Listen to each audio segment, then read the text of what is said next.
Low-Tech Magazine. This is a solar-powered website, which means sometimes it goes offline. Can we make bicycles sustainable again? Cycling is the most sustainable form of transportation, but the bicycle is becoming increasingly damaging to the environment. The energy and material used for its production go up while its life expectancy decreases. February 28, 2023. Written by Chris de Decker.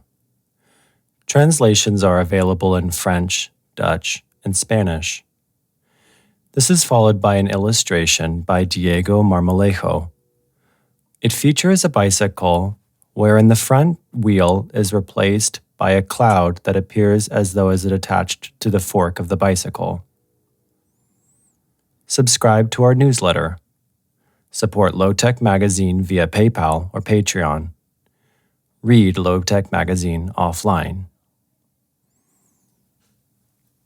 Cycling is sustainable, but how sustainable is the bicycle? Cycling is one of the most sustainable modes of transportation. Increased ridership reduces fossil fuel consumption and pollution, saves space, and improves public health and safety. However, the bicycle itself has managed to elude environmental critique. Footnote 12. Studies that calculate the environmental impact of cycling almost always compare it to driving, with predictable results. The bicycle is more sustainable than the car. Such research may encourage people to cycle more often, but doesn't encourage manufacturers to make their bicycles as sustainable as possible. For this article, I have consulted academic studies that compare different types of bicycles against each other or focus on the manufacturing stage of a particular two-wheeler. That kind of research was virtually non-existent until 3 or 4 years ago. Using the available material, I compared different generations of bicycles. Set in a historical context, it becomes clear that the resource use of a bike's production increases while its lifetime is becoming shorter. The result is a growing environmental footprint. That trend has a clear beginning. The bicycle evolved very slowly until the early 1980s, and then suddenly underwent a fast succession of changes that continues up to this day. There are no studies about bicycles built before the 1980s. Life cycle analyses, which investigate the resource use of a product from, quote, cradle to, quote, grave, only appeared in the 1990s. However, the benchmark for a sustainable bicycle stands in the room where I write this. It's my 1980 Gazelle Champion road bike, now 43 years old. I bought it 10 years ago in Barcelona from a tall German guy who was leaving the city. He had tears in his eyes when I walked away with it. I have a second road bike, a Mercier, that is my spare vehicle in case the other one breaks and I don't have time for immediate repairs. I have 2 more road bikes parked in Belgium, where I grew up and where I still travel a few times a year. Parenthetical, by train, not by bike. These are a Plume Vainqueur from the late 1960s and a Ventura from the 1970s. The main reason why I've opted for old bicycles is that they are much better than new bicycles. Most people don't realize that, so they are also much cheaper. My 4 bikes cost me just €500 in total. That would buy me only one low-cost new road bike, and such a vehicle surely won't last 40 to 50 years, as we shall see. Of course, it's not just old road bikes which are better. The same goes for other types of bicycles built before the 1980s. I ride road bicycles because I cover relatively long distances, usually between 35 and 50 kilometers round trip. This is followed by an image with the caption, "The bicycle I used most often, a Gazelle Champion from 1980. It has covered at least 30,000 kilometers since I bought it in 2013. What bicycles are made of? The first significant change in the bicycle manufacturing industry was the switch from steel to aluminum bicycles. Before the 1980s, virtually all bikes were made from steel. They had a steel frame, wheels, components, and parts. Nowadays, most bicycle frames and wheels are built from aluminum. The same goes for many other bike parts. More recently, an increasing number of bicycles have frames and wheels made from carbon fiber composites. Some bike frames are built from titanium or stainless steel. All of these materials are more energy intensive to produce than steel. Furthermore, while steel and aluminum can be recycled and repaired, composite fibers can only be downcycled and have poor repairability. Footnote 3. Several studies have compared the energy and carbon costs of bicycle frames and other components made from these different materials, which all have different strength to weight ratios. That research has some limitations. Scientists use crude methods because they lack detailed energy data from bike manufacturing processes, and some studies come from manufacturers who pay researchers to review the sustainability of their products. Nevertheless, all put together, the results are pretty consistent. For the sake of brevity, I focus on emissions. CO2 equals CO2 equivalents, and ignore other environmental impacts. Reynolds, a British manufacturer known for its bicycle tubing, found that making a steel frame costs 17.5 kilograms of CO2, while a titanium or stainless steel frame costs around 55 kilograms of CO2 per frame, 3 times as much. Footnote 4. Starling Cycles, a rare producer of steel mountain bikes, concluded that a typical carbon frame uses 16 times more energy than a steel frame. Footnote 5. Parenthetical. That would be 280 kilograms of CO2. Parenthetical end. An independent 2014 study, the first of its kind, calculated the footprint of an aluminum road bike frame with carbon fork from the, quote, Specialized brand, and found the cost to be 2,380 kilowatt hours of primary energy and over 250 kilograms of carbon, roughly 14 times that of a steel frame, parenthetical, without fork, parenthetical end, as calculated by Reynolds. Footnote 2. A bicycle is more than a frame alone. Life cycle analyses of entire bikes show that the carbon footprint of all other components is at least as large as that of a steel frame. Footnote 6. Scientists have calculated that the lifetime carbon emissions of a steel bike at 35 kilograms of CO2, compared to 212 kilograms of CO2 for an aluminum bicycle. Footnotes 7 and 8. The most detailed life cycle analysis sets the carbon footprint for an 18.4 kilogram aluminum bicycle at 200 kilograms of CO2, including its spare parts, for a lifetime of 15,000 kilometers. The main impact phase is the preparation of materials. 74% aluminum, stainless steel, rubber, followed by the maintenance phase, 15.5%, for 3.5 new sets of tires, 6 brake pads, 1 chain, and 1 cassette, and the assembly phase, 5%. Footnote 9. Where and how bicycles are made. My steel bicycles date from a time when most industrialized countries had long established domestic bicycle industries serving their national market. Footnote 3. These industries collapsed in Europe and North America following neoliberal globalization in the late 1970s. China opened to foreign investment and quickly became the largest bicycle manufacturer in the world. During the last 2 decades, China has made 2/3 of the world's bicycles, 60 to 70 million of 110 million annually. Most of the rest come from other Asian countries.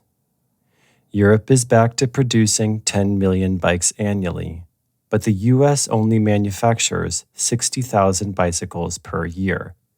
Footnote 3. Throughout the 20th century, manufacturing bicycles required substantial inputs of human labor. Footnote 3. According to the Rutledge Companion to Cycling, wheels were spoked and trued manually, frames were built by hand, saddle making was laborious, headsets, gear clusters, brake cables, and gears were physically bolted on. End quote. Since the 2000s, automation has considerably reduced the need for human labor.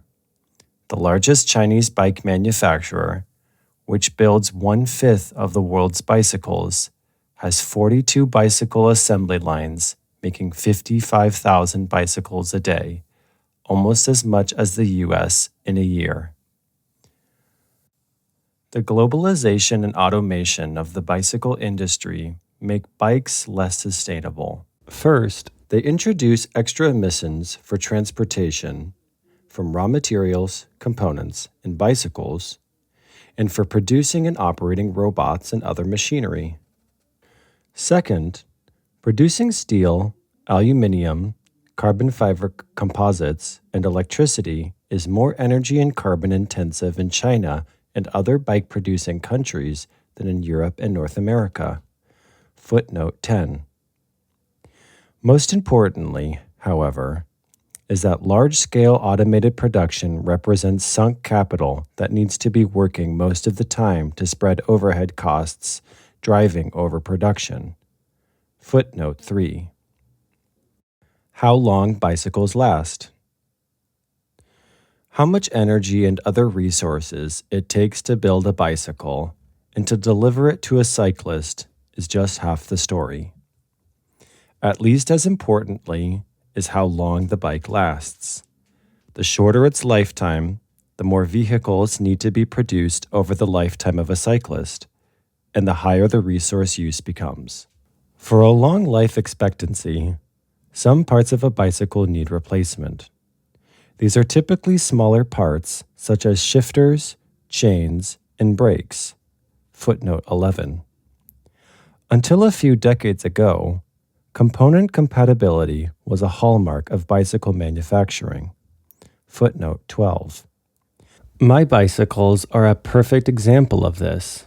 Most components, such as wheels, gear set, and brakes, are interchangeable between the different frames, even though every vehicle is from another brand and year of construction.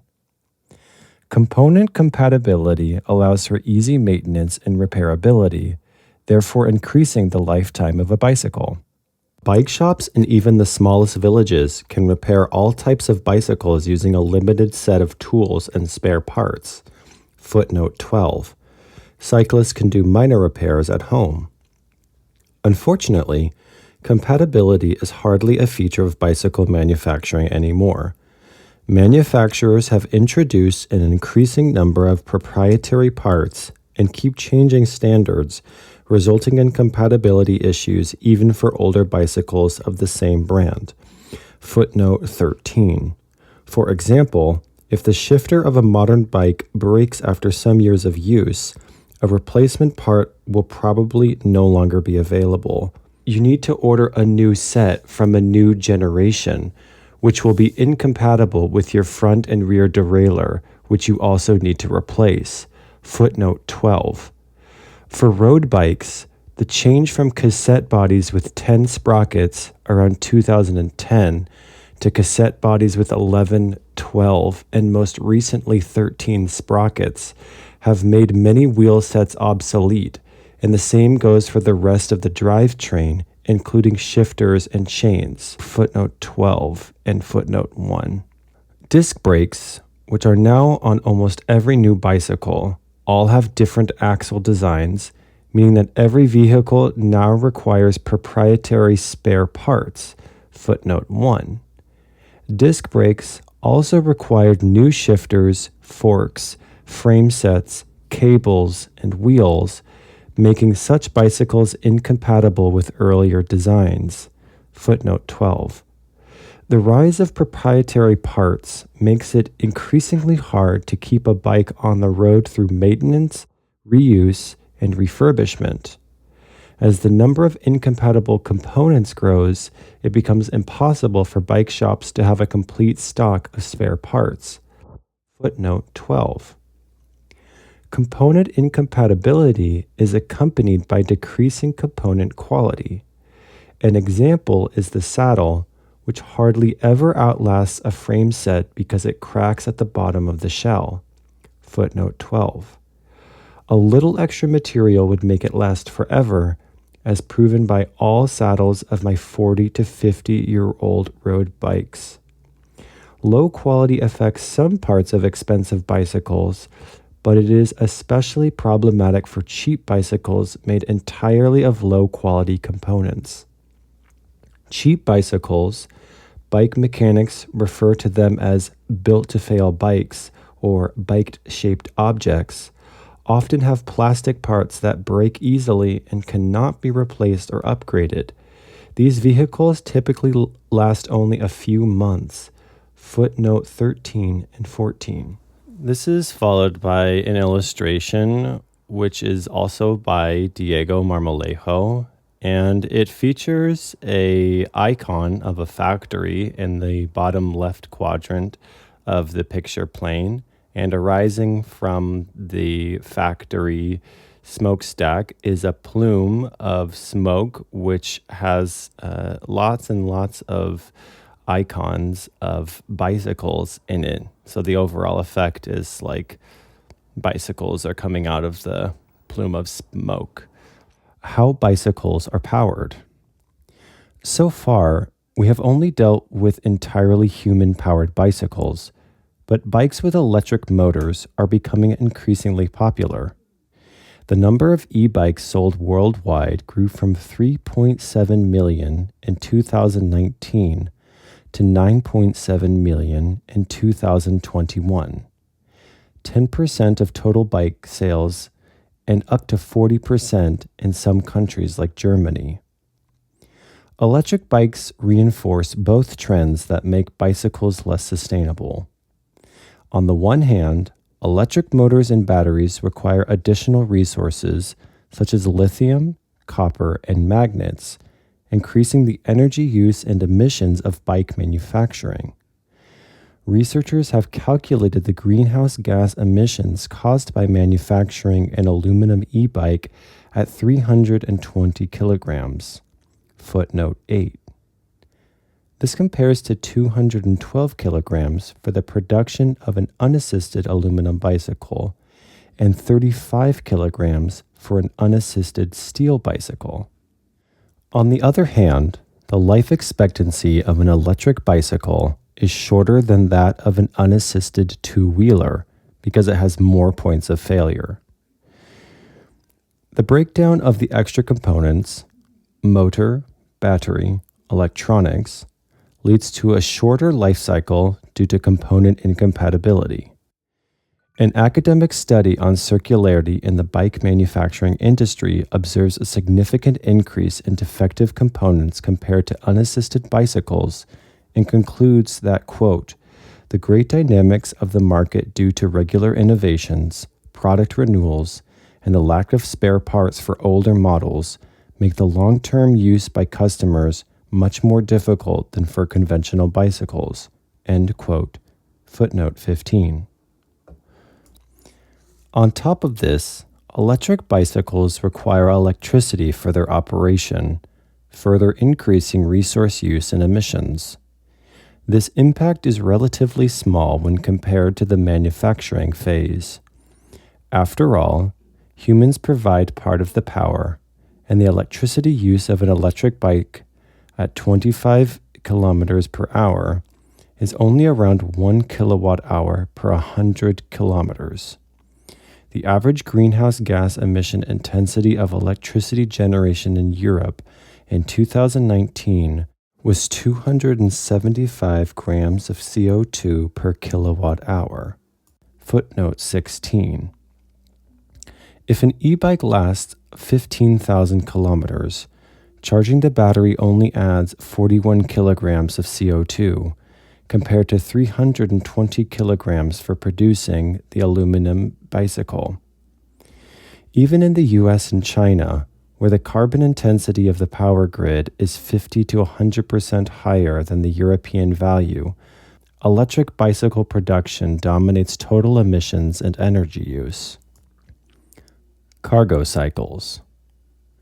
Combining energy-intensive materials, short lifetimes, and electric motor assistance can increase life cycle emissions to surprising levels, especially for cargo cycles. These vehicles are larger and heavier than passenger bicycles and need more powerful motors and batteries. There are very few life cycle analyses of cargo cycles. However, a recent study calculated the life cycle emissions of a carbon fiber electric cargo cycle to be 80 grams of CO2 per kilometer, only half those of an electric van, 158 grams of CO2 per kilometer. Footnote 17.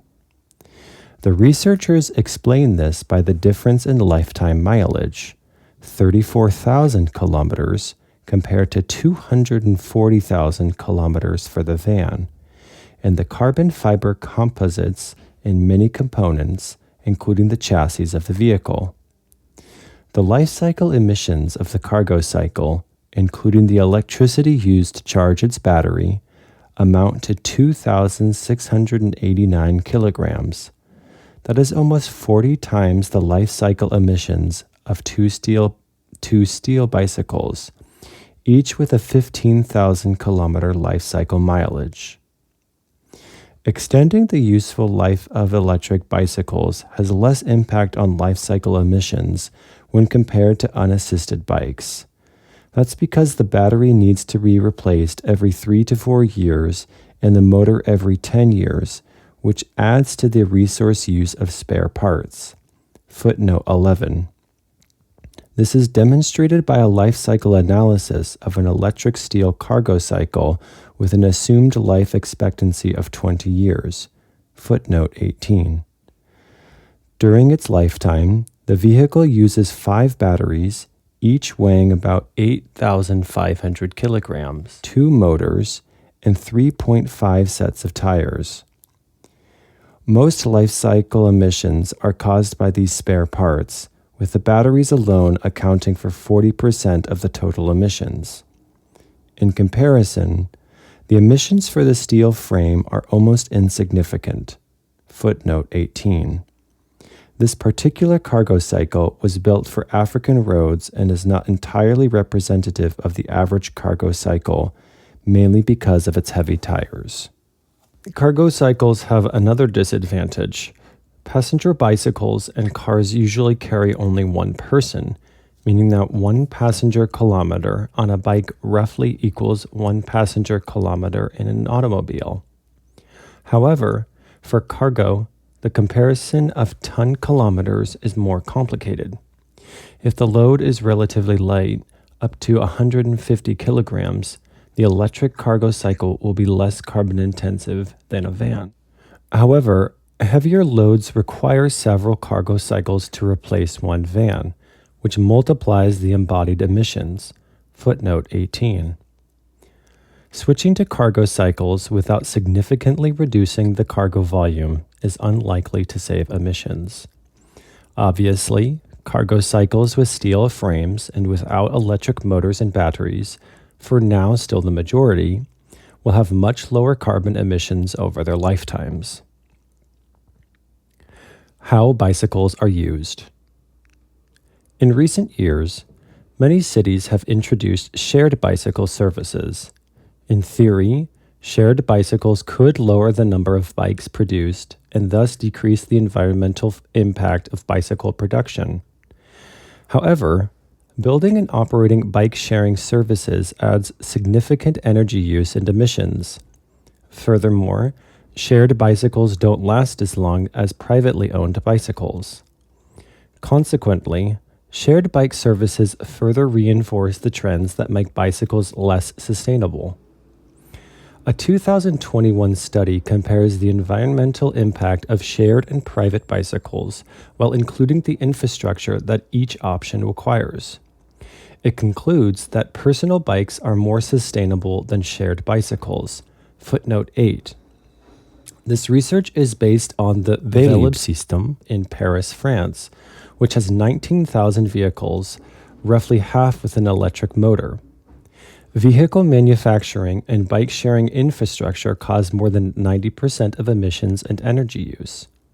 The remaining emissions are due to construction of cycle lanes, 3.5%, the rebalancing of the bicycles to keep all stations optimally supplied, 2%, and the electricity used for charging the batteries of the electric bikes, 0.3%. Although a shared bicycle from the Uisce system has an emissions rate of 32 grams of CO2 per kilometer, which is 3 to 10 times higher than the rate of a personal bike, between 3.5 grams of CO2 per kilometer for a steel bicycle, and 10.5 grams of CO2 per kilometer for an aluminium bicycle. Footnote 8. Moving on. The scientists found that the bike sharing service led to a 15% drop in bike ownership. However, they also calculated that the average lifespan of a shared bicycle is only 14.7 months, with an average lifetime mileage of 12,250 kilometers. In comparison, the average lifetime of a personal bike in France, based on a 2020 survey, is around 20,000 kilometers, almost 50% higher than for shared bicycles.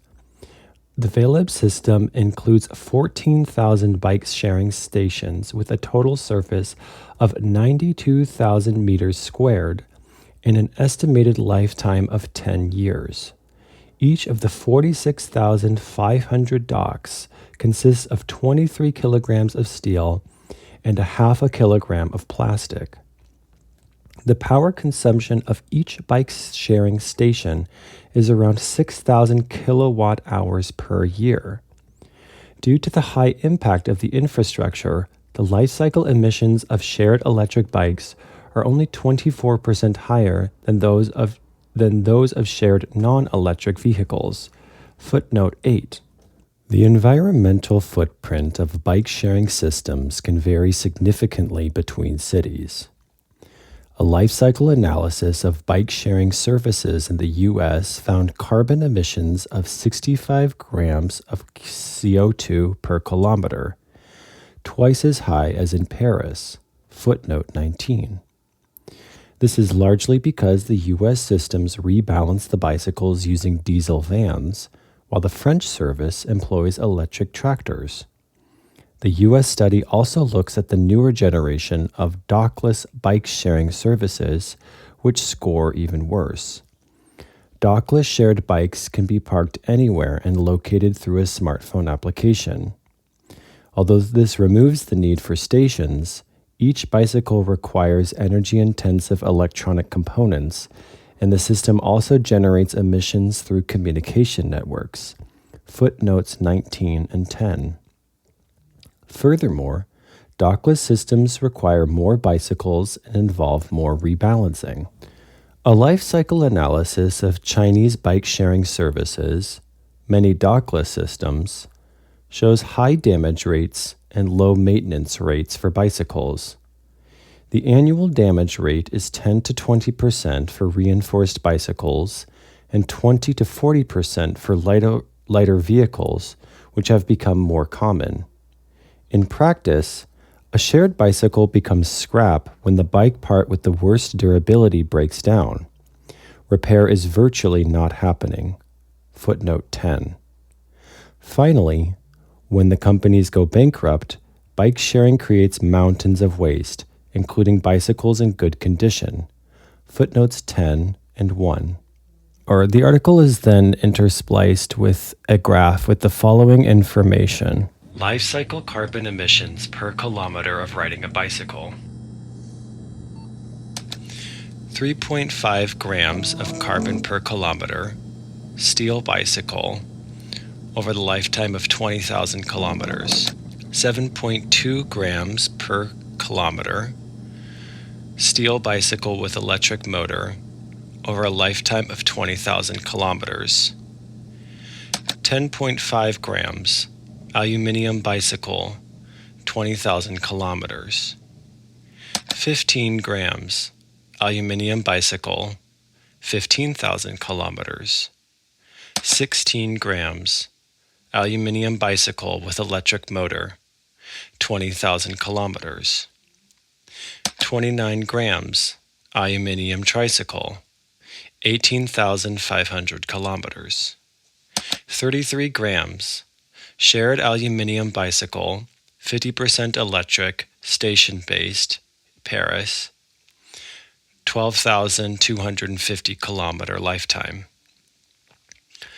42 grams of carbon per kilometer for an aluminum bicycle over the lifetime of 5,000 kilometers. 64 grams aluminum bicycle with electric motor over 5,000 kilometers. 65 grams shared aluminum bicycle, station-based, in the US. No information is given about the lifetime kilometers. 79 grams carbon fiber cargo bicycle with electric motor, 34,000 kilometers. 106 grams aluminum bicycle over the lifetime of just 2,000 kilometers. 118 grams shared aluminum bicycle, dockless, US. No information is given for the lifetime kilometers. Finally, over 200 grams for a car. Then there's a caption that says, image, life cycle carbon emissions per kilometer of riding a bicycle. Graph by Marie Verde. Not every bicycle replaces a car. None of this should discourage cycling. Even the most unsustainable bicycles are significantly less unsustainable than cars. The carbon footprint for manufacturing a gasoline or diesel-powered car is between 6 tons, Citroën C1, and 35 tons, Land Rover Discovery. Footnote 20. Consequently, building one small automobile such as the C1 produces as many emissions as making 171 steel bicycles or 28 aluminum bicycles. Furthermore, cars also have a high carbon footprint for fuel use, while bikes are entirely or partly human-powered. Footnote 21. Electric cars have higher emissions for production, but lower emissions for operation, although that depends entirely on the carbon intensity of the power grid.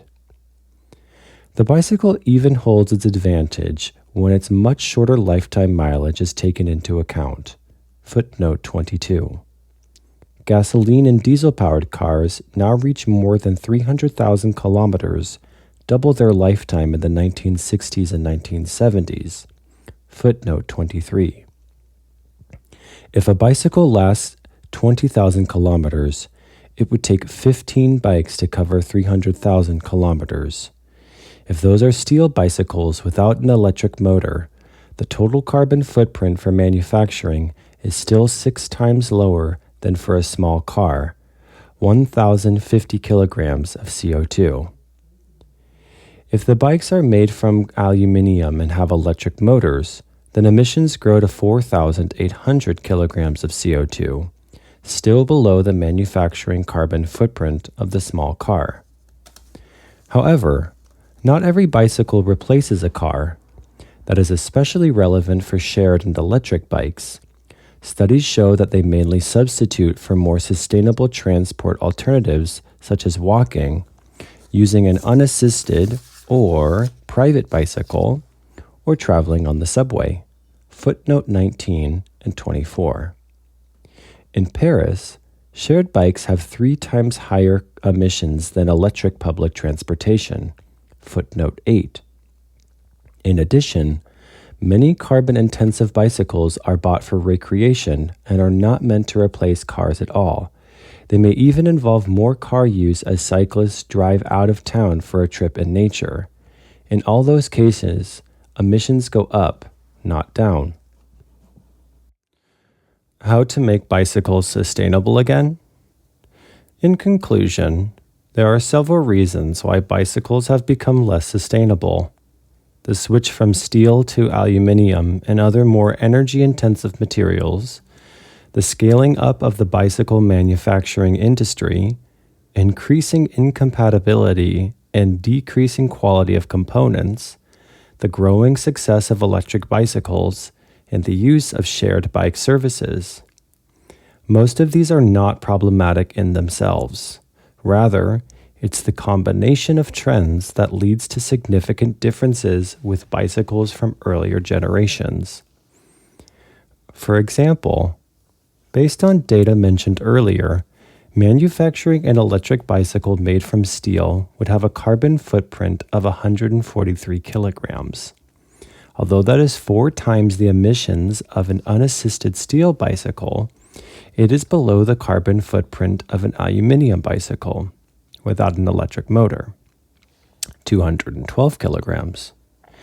Especially if the battery is charged with renewable energy, riding an electric bike can thus be more sustainable than riding one without a motor. Likewise, an aluminum bicycle with a long life expectancy, for example, through component compatibility, could have a lower carbon footprint than a steel bicycle with more limited lifespan. Many researchers advocate switching back to producing bicycles from steel instead of aluminum and other energy-intensive materials. That would bring significant gains in sustainability for a relatively low cost, slightly heavier bicycles. Steel frames would also make electric and shared bikes less carbon intensive. Some researchers promote bamboo bike frames, but the benefit compared to old-fashioned steel or even aluminum frames is unclear. Footnote 25. A bamboo bicycle still requires wheels and many other parts made out of metal or carbon fiber composites, and the frame tubes are usually held together by carbon fiber or metal parts. Footnote 6. Furthermore, the bamboo is chemically treated against decay and becomes non-biodegradable. Footnote 1. Better component compatibility would increase the life expectancy of bicycles, also electric ones, through repair and refurbishment.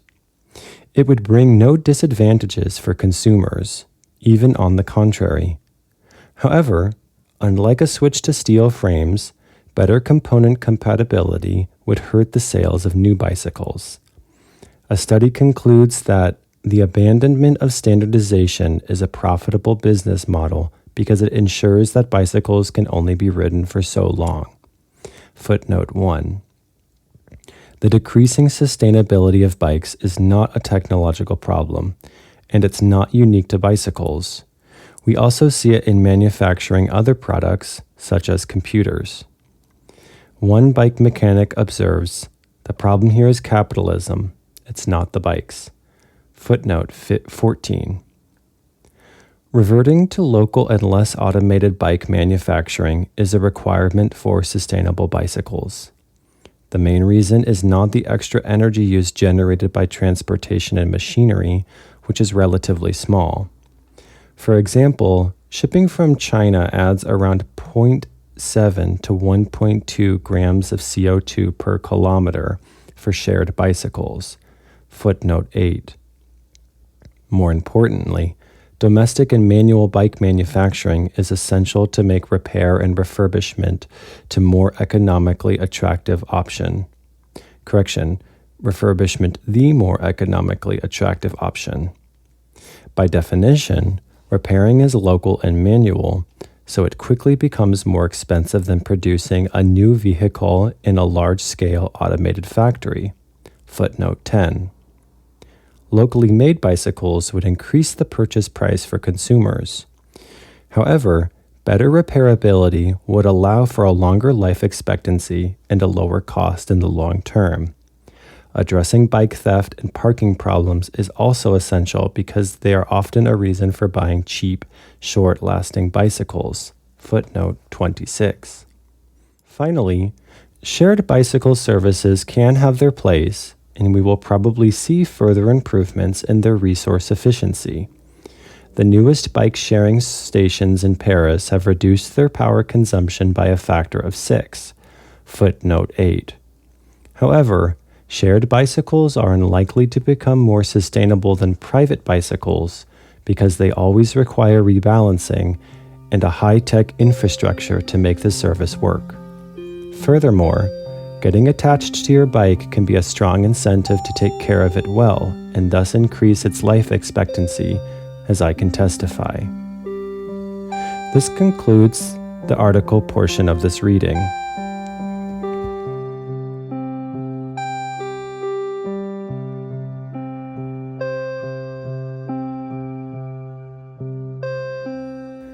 But for anybody who is curious about the footnotes of this article, what I'm going to try out in this portion is going through the footnotes, and I'm going to mention just some aspects of each footnote rather than reading out the footnote in entirety.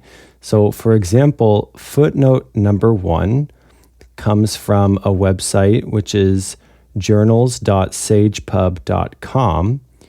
And the title of the article is Reduce, Reuse, Re-Ride, Bike Waste and Moving Towards a Circular Economy for Sporting Goods, from the International Review for the Sociology of Sport.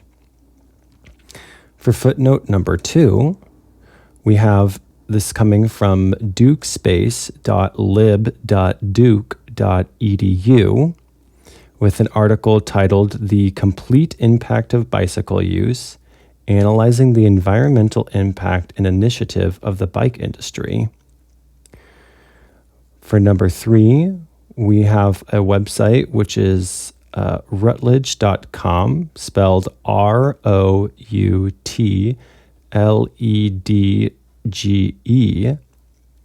and the article is believed to be Routledge Companion to Cycling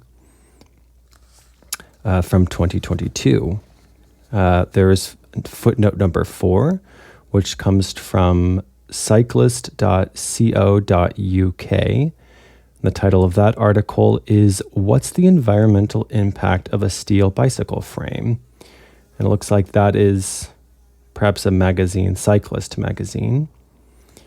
Then we have footnote number 5, which comes from off.road.cc, and the article is called Starling Cycles Publishes Environmental Footprint Assessment and Policy.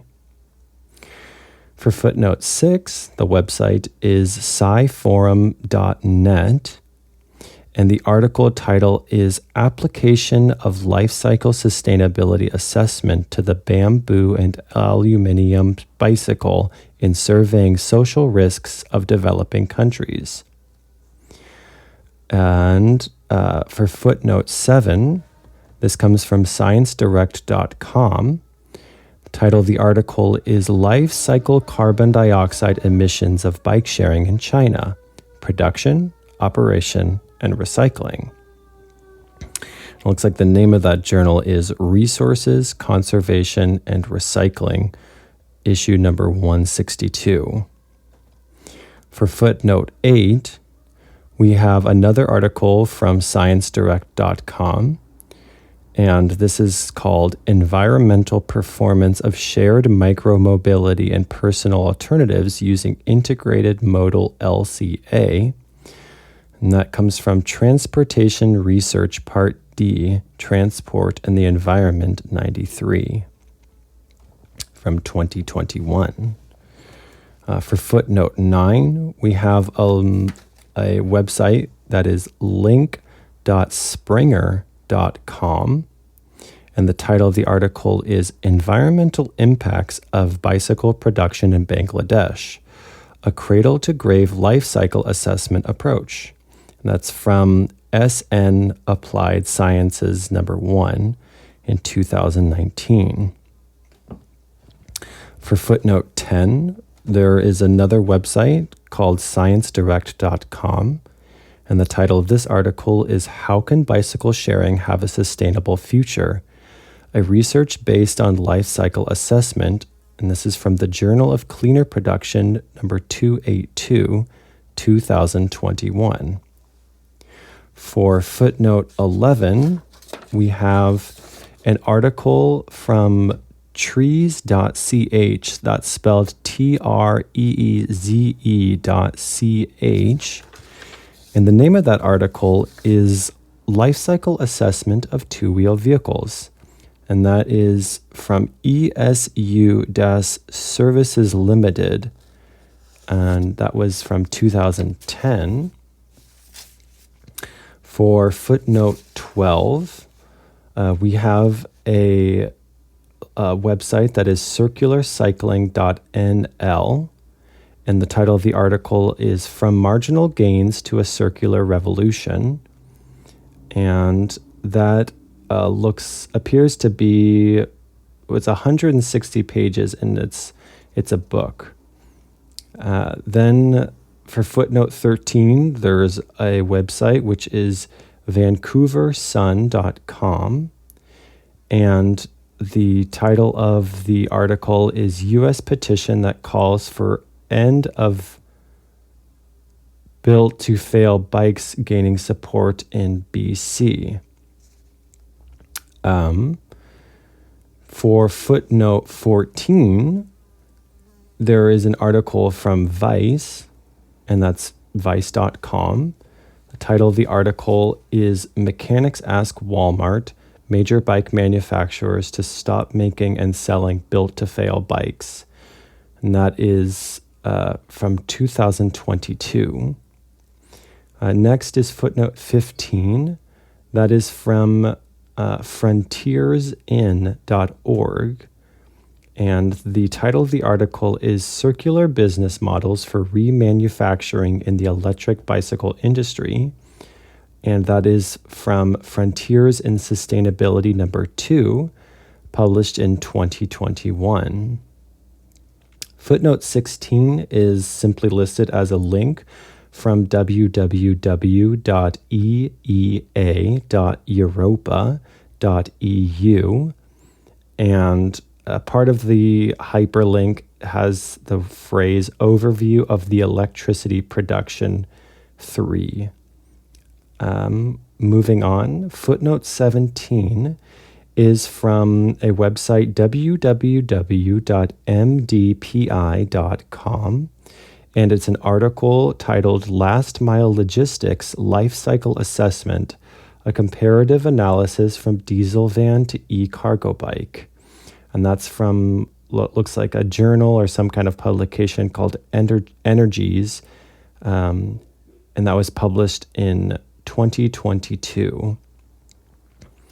Then footnote 18 has a link again from ScienceDirect.com, and the title of that article is Life Cycle Assessment on the Electric Cargo Bikes for the Use Case of Urban Freight Transportation in Ghana.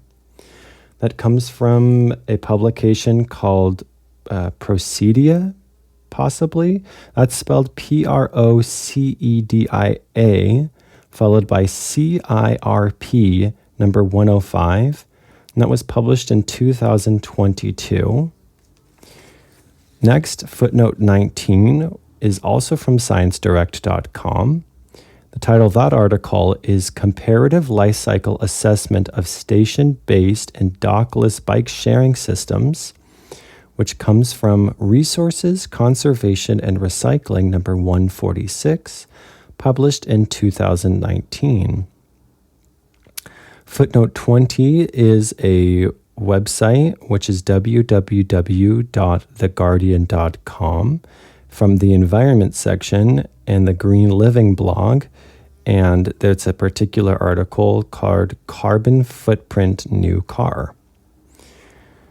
Footnote 21 is the following text. Bicycles are entirely or partly powered by food calories. Some people argue that the life cycle energy requirements of bicycles are higher than other modes when one considers the impact of food required to provide additional calories that are burned during bicycle use.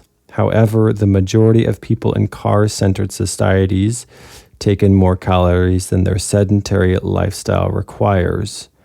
Increased cycling would lead to lower obesity rates, not to higher calorie intakes. Footnote 22 says, this is a purely theoretical calculation because cars encourage much longer trips than bicycles.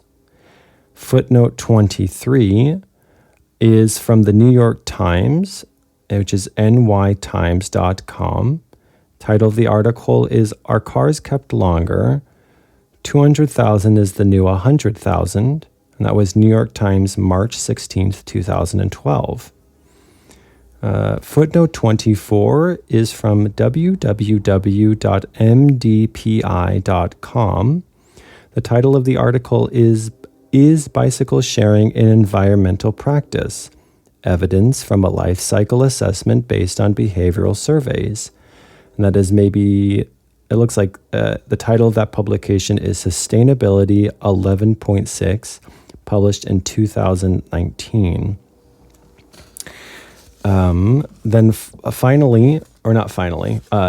25, that is from a website, https://orca, that's ORCA, .cardiff, spelled cardiff.ac.uk, followed by a bunch of text. The title of that article is The Unstable Lives of Bicycles, The Unbecoming of Design Objects, from Environment and Planning A, Economy and Space, 47.4, published in 2015.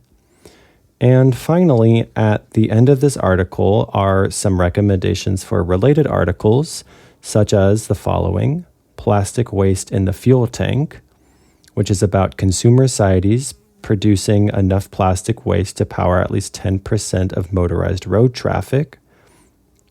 Another article is How Circular is the Circular Economy, which is about how as long as we keep accumulating raw materials, the closing of the material life cycle remains an illusion, even for materials that are in principle recyclable.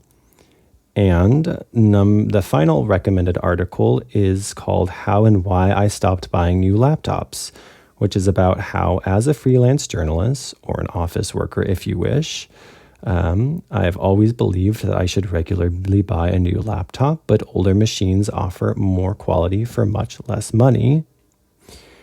And that, I believe, rounds out the end of this article. Hope you have a wonderful day.